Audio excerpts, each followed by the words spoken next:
Hey, what's up, everybody? This is Gary Holt from Exodus and formerly from Slayer, and you're listening to The Razor's Edge.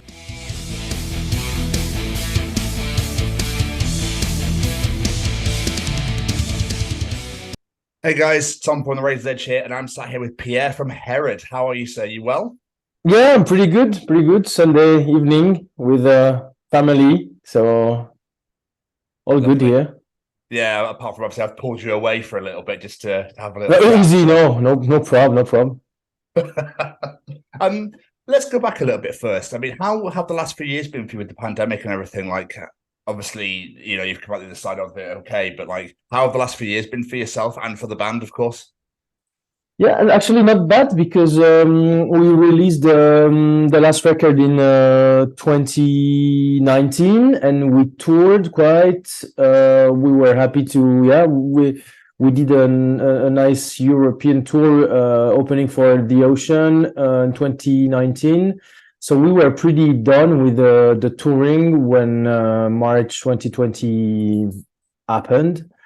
And personally, yeah, I became a dad, so my life pretty much changed.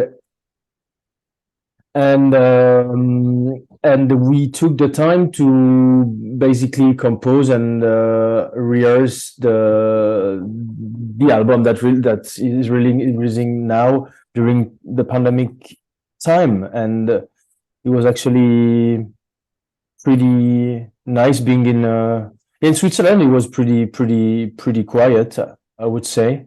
Pandemic. Yeah. I live in the countryside. Yeah, it was no trouble actually.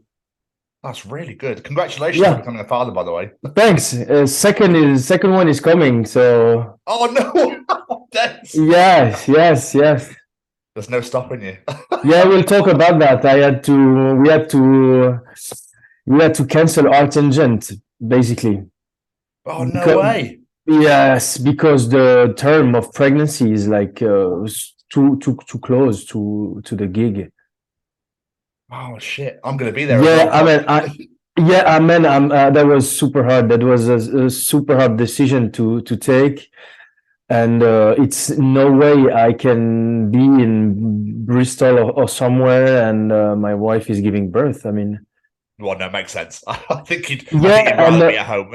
Yeah, and James from Archangel has been really nice, and we talking about 2024. And because we were talking about a mini UK tour around Artangent. Oh yeah, with another Swiss band that plays at Artangent as well, Abraham from Pelagic Records as well.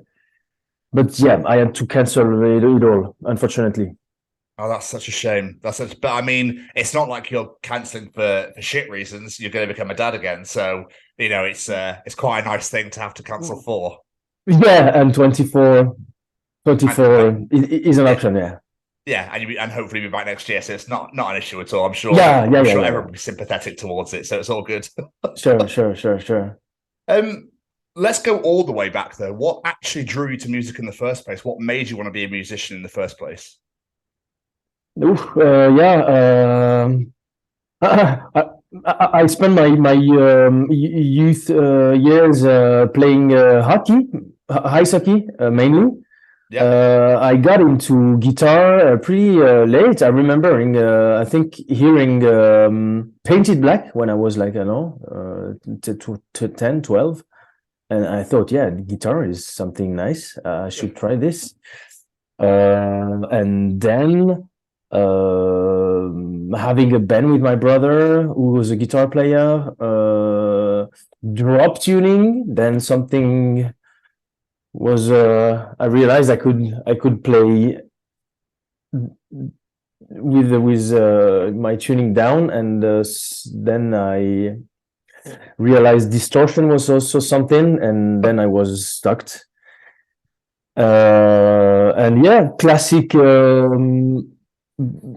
teenage bands, a lot of different metal bands, local, and then I wanted to do something more professional, and I started Herod because it was first a solo project that became a band, and then voila, three records and different lineup, two different singers. And yeah, the very beginning was 2006 when I was living in Sweden for an internship for my school. And yeah, basically I was in Sweden for 6 months and I played hockey and I recorded music in my room. And that was a really, really nice time because it was a the very first composing and recording sessions. I mean, it was so DIY and it was so productive. I mean, yeah, basically I was there 6 months and I came back from Sweden with like 12 tracks. And that's the base of Herod. And then it took many years to find a proper lineup to go to a studio session. And the first record was released in 2014, second 2019, and now the third 2023. Yeah, it's incredible. But you just went away for 6 months and came back and was like, oh, I brought this in, by the way. I now have a band.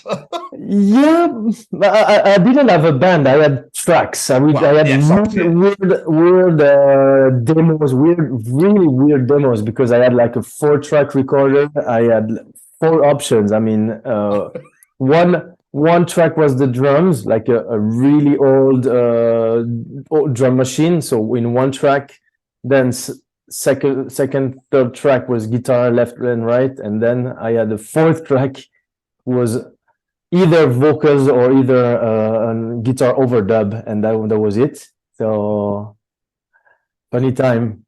It's an incredible way to come in, though. I mean, especially with how technology is now. That you can literally just do anything on, like, I don't know, GarageBand or whatever. I don't know what people use. Yeah. But, it's mental that you can just be like, drag that there, put that in here, done. There you go. There's a song. Yeah. It was so black metal in a way, and it sounds super black metal. It sounds. Someday I have to release this demo. I mean, that's super funny. Yeah, hell yeah, definitely. Yeah. I don't know if somebody is interested in that, but anyway. So how did you come up with the name Herod? Where does that come from? There's no really big story about it. I saw the name and then I got interested in the man, and of course everybody knows Herod as a mighty emperor, and basically he's also a great architect, and his life is pretty insane. And the name was interesting to use it for like massive guitar riffs. I mean, I think it was a match, and yeah, pretty much it. Oh no, fair enough. I know, because I know a lot of bands go through loads of different names first before they find the one they really like. No, I still like it. I mean, still 10 years later, I think it's still obvious. Yeah, I mean, we're still heavy. The name is heavy. We are heavy. Everybody is heavy. It's all good. Yeah, definitely works 100%. So obviously you said it was a solo project to begin with. So why did you want to make it into a band, and how did you guys get together? Yeah, I had pretty much zero experience about nothing in the music industry, so I needed a band because I'm not a drummer, I'm not a singer. So I asked the best drummer I knew back in the days, 2010, 2011, was Fabien in a previous band I played with, who was a Twisted. Twisted was like a classic crossover rap metal band, some kind of. New metal happened. Yeah. So Fabien was a sick drummer I played with. I asked him, we started to work only 2, Fabien plus I, and then David, singer, also in different local bands, came in just before the studio, 2012. So we were pretty much only three on the first studio session, and then for the live we played one show, only us three of us, and then Bertrand, also friend of us of different bands, came in, so we were four, and then it's the pretty much only lineup change happened after the first record. And David left. We had insane tour with Carcass, Obituary, Napalm Death, Voivod, called the Death Crusher Tour 2015. Yeah. And for some human reason, it didn't really happen, didn't really work with David, and we came back and we pretty much split it with him, or we part ways. Yeah. And then Julien Fellman, the guy who produced the first two records, worked a lot with The Ocean. Previously, he knew Mike Pilot, Mike from Warrington, between Liverpool and Manchester. Yeah. And he introduced us to Mike. And that was a match. So we decided for us as Swiss people to work with a Brit guy. So that was something. And I must say, we are so happy that Mike jumped in. But of course, the last years with the pandemic was not really easy. We didn't see each other pretty much. And the last record, Mike came in the very end of the process. Because he was not here, basically. Yeah. I mean, so the instrumental part lives in Switzerland, and Mike is living in the UK, and this is how we worked. During the past years. Nice, that's good. I mean, obviously you've got the beauty of Zoom now. You've got the beauty of things they can, like, you can talk pretty much all day, every day if you need to. You can communicate and whatnot. Not like the old days where it had to be like, I'll see you soon, I guess. I'll write a letter. Yeah. But rehearsing is something that you cannot do with Zoom, unfortunately. And we are typical rehearsal band. I mean, everything happened in countless hours of rehearsal, and we always work like this. So we start from the riff, from my riff, sometimes tracks, but mostly ideas. And then we arrange together with Fabien, the drummer, and Bertrand, the other guitarist. And sometimes we start the track from one riff, and in the end there is a track, the riff doesn't exist anymore, and there's another track, and voila. I don't know how people do, but we work like this. That's good. However it works for you guys, you know what I mean? You don't have to have a certain set way. It's cool though that builds from that. Then it's obviously the original idea is now gone and it's become something else instead. It's incredible. Yeah, of course. Lyrics wise, then, obviously being a guitarist, are you involved in the lyric writing? Yeah, a bit. Are they personal? Are they story based? What exactly are the lyrics based on? Yeah, it's mostly something. The previous record was pretty massive in terms of lyrics concept. Was basically based on the end of our civilization. I mean, thermo-industrial and our Christian heritage, based on pictures of these huge ship breakers, these boats that transport everything that's consumed on the earth, and they end their life on shores in India or Bangladesh, and that was the concept. Was pretty massive, and the text was based on a French philosopher, Michel Onfray, and the ideas was realizing our civilization is like 2,000 years, and we reach some kind of an end. And Iconoclast, the number 3, is mostly talking about rebuilding something about broken elements, basically. So it's kind of the next step. Also in my life, I try to see the light, actually. I was really pretty much in the dark for Sombre Dessin.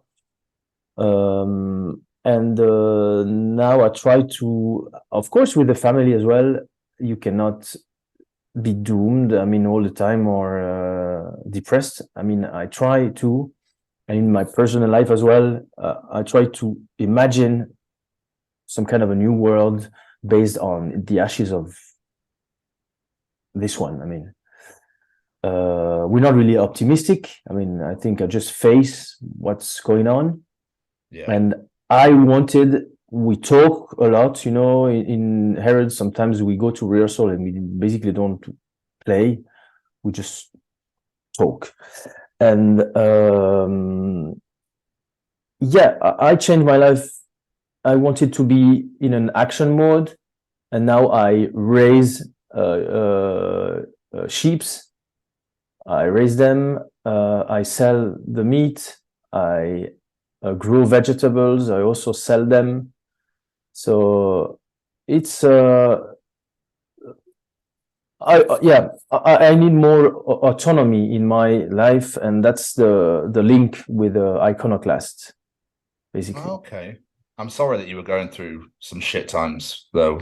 No, I mean, not more or less than other people, but I'm just, I think I was just facing the fact that the world is not a happy place. I mean, basically, and I just wanted to be in an action mode now, basically. Yeah. So do stuff and to have the drive of my family, have the drive of my daughter also, and being more autonomic. How do you say? Also, the COVID time was pretty sad in terms of how much we are not in autonomy. Yeah. That's why. So a new chapter is more the farming chapter. That's awesome, though. That's quite the agree. I wish I could do that here. Let's talk about the brand new album, shall we? The Iconoclast, which is out this Friday, May 5th. Yes. Are you excited for the release? Yes, of course. It's so long time that I started riffing and composing, and finally it's released. Yes, meant that you sat on it for so long. Was it because of COVID that you literally sat on it for so long? I must say we have a super heavy process in Herod. Fabien, the drummer, is a very important piece of the puzzle, and he's also super meticulous, and we try to work and to take our time to end up with the best track ever. So we take our time, basically. We're not professional. Okay. I mean, Herod is not our job. We all have different jobs. I'm also working in the music industry as a booker for mainstream music in Switzerland. But we took our time and we rehearse, evening rehearsal with Basic Live. So it takes super long. The production process also took long. The mix was also a lot of tension, I must say. The mix especially, vocal recording with Mike being abroad. Yeah, I must say, of course, there were tensions, and it take very much time when you have people super meticulous who would like to be sure, are we choosing the version A, B, C.2 or D.4, whatever. Sometimes for me it's more difficult because I'm more spontaneous. I compose the music, so to me, listening to mixes over and over. It's super tough. It's super tough, I must say. Yeah, I'm more I'm more the creative guy who's sometimes a bit yeah you know. Yeah, but from what I heard, it's incredible, and I think people are going to love it. So We're pretty happy. Yeah, without. I mean, if it's going to take long for you to produce something that you want to be superb and excellent, I think that because you put the time into it, it's not like you've gone, cool, this is on, let's get it out, and people go, yeah, of course. You know what I mean? What the hell is this? The exact opposite of it. I mean, yeah, sure. Yeah. So, you've already released 3 singles, which is the Icon, the Becoming, and I can never say this word. Is it Edifice? Edifice? The Edifice. Yeah. The Edifice. Yeah. Have they been well received by fans, by people? Yeah, pretty much. Yes, pretty much. I mean, that's the first, pretty much the first production that we had a vision in terms of sound. And I think finally the production deserves the music. I mean, Yes. The first 2 records were more, we were always lost between, being progressive and sludgy. I think we were more sludgy on the first 2 production, and we finally became more produced, progressive, tight, chuggy sounds. That was my concern. So for me, the guitar sound was super important because for the first time, I had a vision. Also, my bad, I had no experience for the two first recording sessions. Pretty much ended up in the studio with amps that I didn't know, and how do we? Pretty much setting up the sound in the studio. And for Iconoclast, I had the vision from minute 1.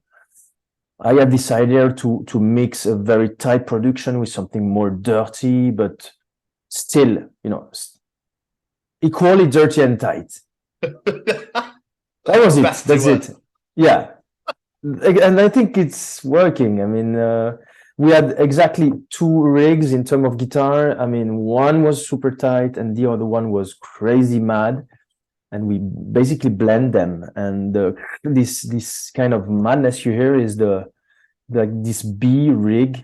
We constantly moved up during the mix to hear this kind of grainy thing.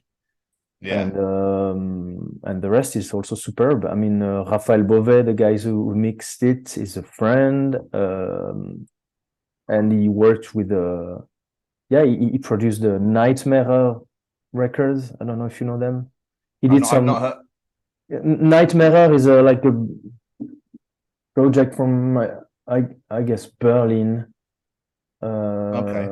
Or he also mixed some live from Gojira. So and he was the former drummer of Swiss band called Kruger, who was pretty much cult over here. Oh wow! Okay. yeah. So we worked with people we knew. We worked with people around. We worked with our technicians. So yeah. No, it's good. I think getting other people invested and involved in it as well, because obviously you hear it one way, but someone else might go, "Oh, that bit doesn't really work there. Maybe move this here and maybe." Well, the mix lasts for 6 months. Oh my god! Yeah, it was tough for me. It was tough, but 6 fucking months. Yeah, that's crazy, man. I mean, I'm not a musician, so I don't know what the normal amount of time would be. No, but that is crazy. That is crazy. That is crazy. Half a year. Yeah. So, how do you know what order you want to put the tracks in? Then, how do you go? That's an opener to the album. That's an opener straight away. The Icon obviously is the opener for this album, but and then that goes at the end. This goes in the middle. How do you know how to order the tracks? Yeah, it was not a big deal. I think it came up pretty instantly. We also have always in our tracks the more proggy and the more sludgy, and we try to blend to mix them. It was the Icon was the most track we worked on. It's the more intense one. It have in it the both sides, the angry, tight, fast, and the more proggy, sludgy thing. So the icon is pretty much resuming the whole record. Is no starting the whole record. Is that what you mean? representing the whole record. The Yes, icon represent the record. And then we also have these featurings. We have 3 feats on the record, and we put them at the different timing of the record. Yeah. Three feats. Actually, the edifice is featuring Matt McGashey from Cryptopsy. Yeah. Super happy, super nice guy. You know the podcast Vox and Hops? I don't know the podcast now. Oh, Let me write it down then. Super nice, yeah. Vox and Hops is based in Montreal. Super nice guy, yeah. Singer in Cryptopsy. Second featuring was with Loic from The Ocean. Loic is a very good friend of mine and also a great singer. And he feat on the Prophecy, the very last track. Super happy of what he did. He will also play with us on stage in the 2 release shows. Loic will be on stage performing these tracks. And the third featuring is kind of crazy. It's with this female choir from Bulgaria. Oh, wow. I don't know if you heard the track, but it's gonna be something else. It's something else. I mean, I listened to this female choir house when I was young, thanks to my father, and it touched me so hard. These choirs, these female choirs, are so deep, and I always thought I had to mix these choirs with heavy riffs. Yes, I have to do it. I have to do it. That was on my bucket list, and I finally made it. And we were in contact with a 4-piece choir in Bulgaria. We send the track, the pre-production of the track. They record, they rec the voices there, and that's it. And we decided not to put any screams, any mic voices on the track. So it's something else. But it's my it was on my I Can Die Now. It's my tick. That was the O2, wasn't it? The O2 track 4. Yeah. Yeah, it's great. I really enjoyed that one. Yeah. It was almost quite kind of haunting in a way, in like a really cool. These voices, this dissonance is insane. I mean, you need to listen to. It's called Les Mystères des Voix Bulgares. So it's mysteries of Bulgarian voices. And it's worldwide now. They're traveling the whole world because, insane female choirs that haunts you. Pretty much, yeah. Let's write it down, sorry. Yeah. Wonderful. So what would you say sets the Iconoclast apart from the other 2 records you've already released? Say again, sorry. So what would you say the new album, how does the new album set apart from the previous 2? Oh, pretty much from we really tried to compose tracks. I mean, proper tracks. In the very beginning was like songs with riffs that never come back. We really tried to have more song producing process, and pretty much catchy, and the production as well. As we talked, the production, now we had the vision, so, and we were pretty much doing 3 records is pretty insane. I would never imagine we would do that. And the 3rd record is like how to say, a confirmation. I mean, you're here, you're you know what I mean. And we realize what is different in that band, and we try to push this aspect as far as possible. Yeah, I mean, this is Herod, I mean, basically. And So, I wish you every success coming forward with, you know, with this record coming out on Friday and for the future, like you were saying about Art Tangent for next year. yeah. I think this is the moment where Herod just start taking off and you're just gonna fly. That's a tough situation, of course, because yeah, I also have the same feeling that actually things could start from that. But on the other way, it's gonna be tough for me to tour in the next month, basically. So the touring situation is not really nice at the moment. There's gonna be not many shows 2023, and I guess the shows will be postponed next year. We'll see, because yeah. Okay. Well, so at the moment, we only have 2 shows in Switzerland, basically. They're on Saturday, the 13th, I believe is one of them, and then the 20th? 13th and the 20th, yeah. Yeah. So if you're a booking agency abroad, so hit me up, because it's super hard for a band. We have the feeling we're still newcomer, you know, because we come from this tiny country, and we always release a record, and then 5 years later we release the next one, and it's like you have to start from scratch always, because as I said, the process is super heavy. There is no way we produce and tour at the same time. It's like either we're composing, produce, either we're touring, and we became older as well. So the touring situation is not. Also, the touring situation in general is pretty tough for. I mean, small bands. Even now, after COVID, the fees and so on, it's super tough. Yes, I mean, and obviously with the UK, with Brexit and everything as well, it's not made life any easier whatsoever. Yeah, so I'm sorry about that. We cannot really pay to tour. You know, we did it in the past.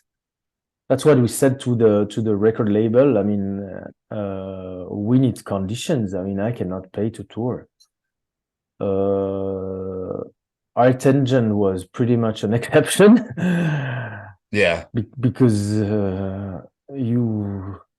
if they book you, you go there, even if there's no fee. But yeah, touring situation is not an easy topic. Okay, well, we'll move away from touring, and we'll get on to music videos themselves. Like the whole process of them, love them or hate them? Love them or hate them? Yeah, music videos, like, because obviously they were really prominent back in the day, but I think so much now people don't tend to make them anymore. I think they do lyric videos for YouTube and stuff, but don't they, more than anything else? So, like, what's your guys' process with all of it? Yeah, we did a bit differently. We used to produce band video clip, but we don't this one, of course, with also Mike being away. It's not really easy, and we had not much time.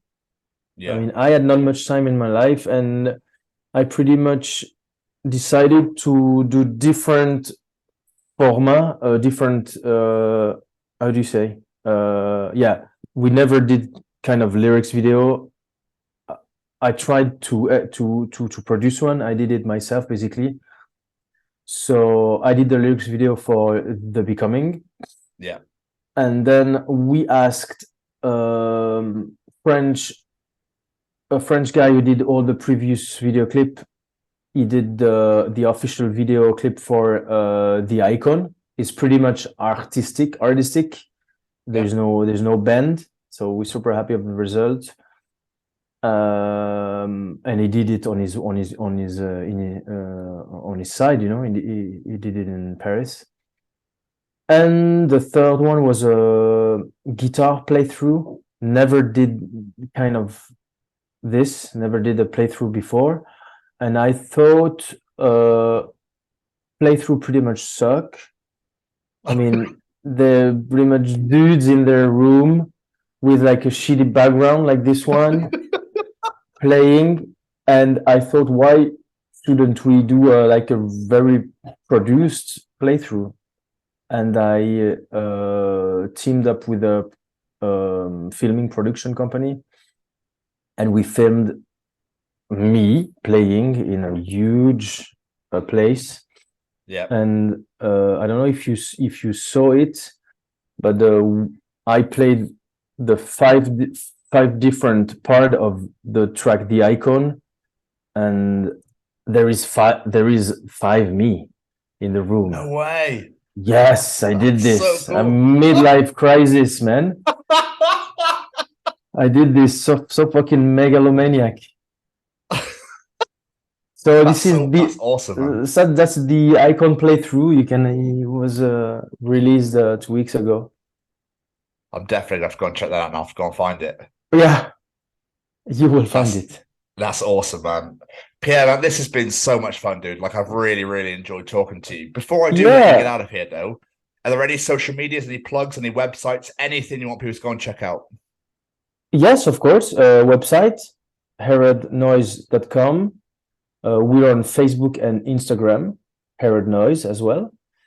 That's pretty much it. We're not a huge social media band or dudes, but we're connected. And if you'd like to book us, of course, you can hit me up, info@herodnoise.com.